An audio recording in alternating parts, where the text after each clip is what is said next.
So I'm looking through the Computer Security Resource Center, and here I just clicked on SP for special publications. And just out of curiosity and for a general overview, I'm going to go ahead and read through all the special publications they have. You see there's 204 of them, and along the way I can take notes, ask questions. So let's start here with SP 1800-24, and this is a draft. This is all about securing picture archiving and communication systems, PACS. When they say picture archiving, I wonder if they mean literally images or photographs. And the date right here, 9/16/2019, I wonder if that date is the date of when they published this draft. And the cool thing about these drafts is you can go to their homepage, and if you click here, submit comments. So maybe to contribute, I'll find a way to do that with some of these. The next one, 1800-23, Michael Jordan's number. This is about energy sector assessment management. This is for electric utilities, oil and gas industry. I recently learned about this organization called FERC. That's a government organization, and I know about them because it was an NYSE podcast I listened to. That's at New York Stock Exchange. Not all acronyms are just in the tech sector only. SP 1821 is about mobile device security, corporate-owned, personally enabled. That's what COPE stands for. Makes me think of what coping mechanisms do you have for managing mobile device security. And so far, we're actually counting down. No wonder. I thought we would count up, but look, 1824, 23, they skipped 22, so this one's 21. Next up is 19, so they skipped 20. 19 is about Trusted Cloud, Security Practice Guide for VMware Hybrid Cloud Infrastructure as a Service Environments. And this one's a little more complicated because there's a 19B, Preliminary Draft 1. You can submit comments to that, and then there's an 19A, another preliminary draft with only a project homepage.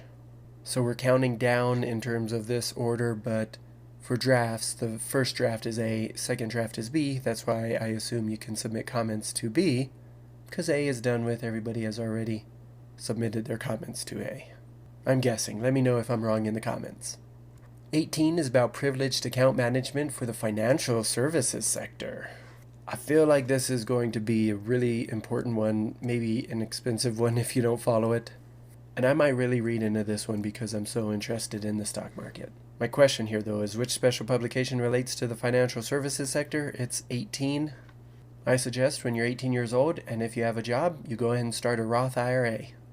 Next up is 17. This is multi-factor authentication for e-commerce, risk-based FIDO, universal second factor implementations for purchasers. The status here is final. I wonder if that relates to this DOI. I don't know what that means. When I click on it, it opens up the entire document. And I see in the URL down here, it's doi.org. Let's see what that is. So it looks like Digital Object Identifier. Interesting. And that's ISO 26324. Okay, so that's special publication 17. 16 is about securing web transactions, TLS server certificate management. So that's a draft. 15 is a draft, securing small business and home Internet of Things devices, mitigating network-based attacks using manufacturer usage description. So I guess I can say what can MUD be used for, and you'd use it to mitigate network-based attacks. You can read the paper for more specifics. 14 is protecting the integrity of Internet routing. So this is the Border Gateway Protocol Route Origin Validation paper. It's in its final form as of 6/28/2019. We're still in the SP 1800s here, but number 13 is all about mobile application single sign-on, improving authentication for public safety first responders. It's in its second draft. I'm such a stickler for consistency. I see that's in parentheses here, but when I go up to the other one, maybe this one right here, number 19, how we were looking at this, and there's a 19A and 19B. So there's a second draft, and then there's versions of a first draft. As I'm scrolling up here, I didn't notice any other second drafts. So this one is our first experience, first time finding a second draft. So I asked the question, how many drafts are there for the mobile application single sign-on topic? Number 12 here goes into the Derived Personal Identity Verification Credentials, PIV. If you took the Security Plus exam, you probably know about PIV.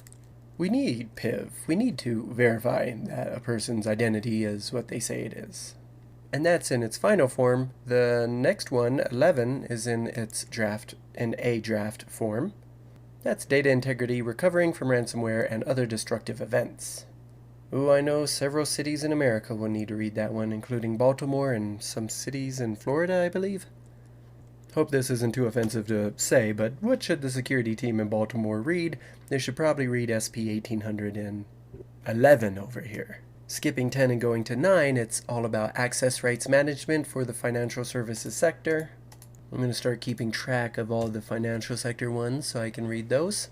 Number 8 is about securing wireless infusion pumps in healthcare delivery organizations. I know very little about the medical industry or healthcare industry. I'm asking, what's a wireless infusion pump? If it didn't show up in the show house, I don't know about it. Number 7, situational awareness for electric utilities. Situational awareness is good to have. 6 is the domain name-based electronic mail security, which makes me wonder what mail delivery is not DNS-based. Number 5 is IT asset management. I wonder if that talks more about the physical side of asset management. I'd have to read it to find out, but for now, just skipping over all the actual reading and trying to get a high-level overview of what all these publications cover. I wish I could tell you what number we're on, but this counts down from 1800. What if I try a speed reading session here? So this one, mobile device security, cloud and hybrid builds. Attribute-based access control, that's in its second draft.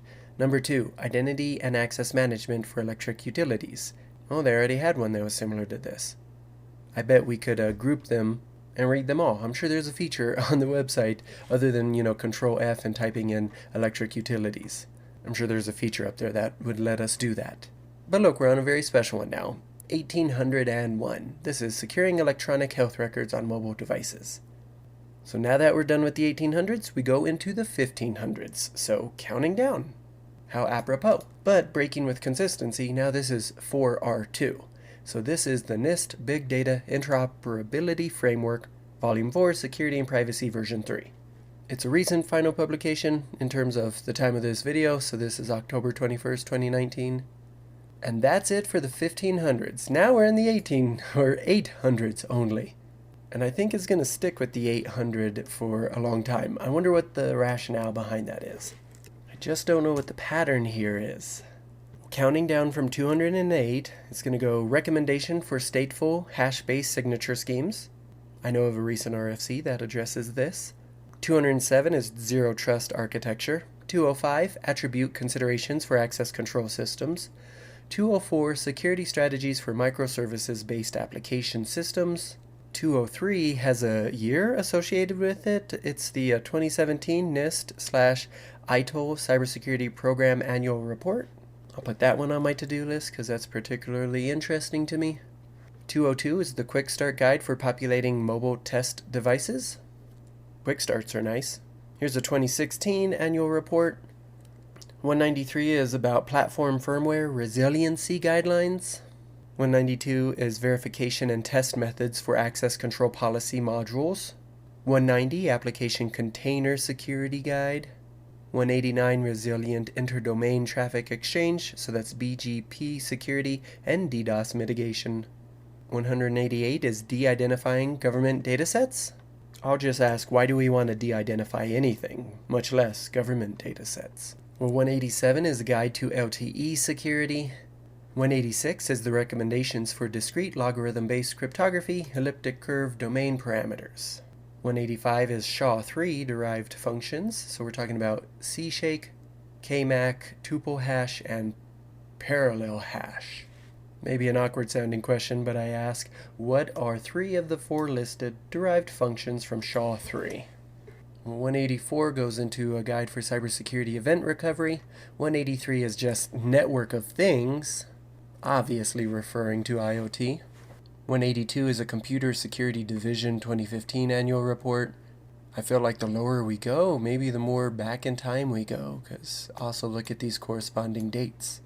Not always though, because look, this is 2018 now, so just something to keep an eye on. 181 is a National Initiative for Cybersecurity Education. Nice. Cybersecurity Workforce Framework. 180 is the NIST definition of microservices, application containers, and system virtual machines. 171, Revision 1 draft, is the guide to securing Apple Mac OS 10.12 systems for IT professionals. This is a NIST security configuration checklist. 179 is a guide to securing Apple OS X 10.10 systems for IT professionals. Again, a security checklist. I wonder how different these two are. I'll put it on my to-do list just in case I ever work much with Apple products. I don't. The difference already is this says Apple Mac OS 10.12. This says Apple OS X 10.10. Simple differences, I know. 178 is a comparison of attribute-based access control, ABAC, standards for data service applications, extensible access control markup language, XACML, and next generation access control, NGAC. Trying to pronounce that almost made me yak. 177 Revision 1 is about trustworthy email. 176 is Computer Security Division 2014 Annual Report. 175 is the guideline for using cryptographic standards in the federal government. Cryptographic mechanisms is what that focuses on. And you're not seeing double here because that exact same one is 175B, but this one is Revision 1 draft. So the first major revision. Notice the date August 22, 2016 here, and this is 2019. But 175A, still sticking with our cryptography theme, is a guideline for using cryptographic standards in the federal government. Is all about directives, mandates, and policies. I'll put that on my to-do list, and I should be a little more specific here. Ironic that I complain about consistency, and then I'm inconsistent myself. Well, 171. We jumped from 175 down to 171. And this is B, then this is Revision 2, then this is A, so the order is crazy. But stick with me here. Protecting controlled unclassified information in non-federal systems and organizations. Enhanced security requirements for critical programs and high-value assets. So keyword here, though, I think is unclassified. If we go down here, protecting controlled unclassified information in non-federal systems and organizations. Here, it talks about assessing security requirements for controlled unclassified information. And for our last 171, protecting controlled unclassified information in non-federal systems and organizations. So I'll just say it like this. What series of special publications deal with unclassified information? The answer I'm looking for is 800-171. And it's not necessarily unclassified federal information, but also non-federal, so just focus on this part only. So SP 800-170, Computer Security Division 2013 Annual Report. So maybe if you're into history, read that one. 168 is the approximate matching. This is definition and terminology. I see DOI there. It's going on my to-do list in case it's just a real basic overview of things. I like to have a good foundation. 167 is a guide to application whitelisting. 166 is the derived PIV application and data model test guidelines. 165 is Computer Security Division 2012 Annual Report. 164 is a draft. It's guidelines on hardware, rooted security, and mobile devices. Oh, that's just going to be fun. And we're not even halfway done, so I'll go ahead and break up this video into 2 parts. If you're still with me at this time, I'm surprised, but welcome. 163 is vetting the security of mobile applications. If I had anything to do with mobile applications, I'd read that. 162 is a guide to attribute-based access control, ABAC definition and considerations. 161 is supply chain risk management practices for federal information systems and organizations. And we'll stop on these 2 because they're unique and it's a good stopping point. 160 Volume 2 is about developing cyber-resilient systems. This is a systems security engineering approach. But you're probably going to read 160 Volume 1 first, which is Systems Security Engineering, considerations for a multidisciplinary approach in the engineering of trustworthy security systems. So just to take account of where we're at, we are stopping on 160 or 800-160 volumes 1 and 2. In the next video, I'll pick up from there.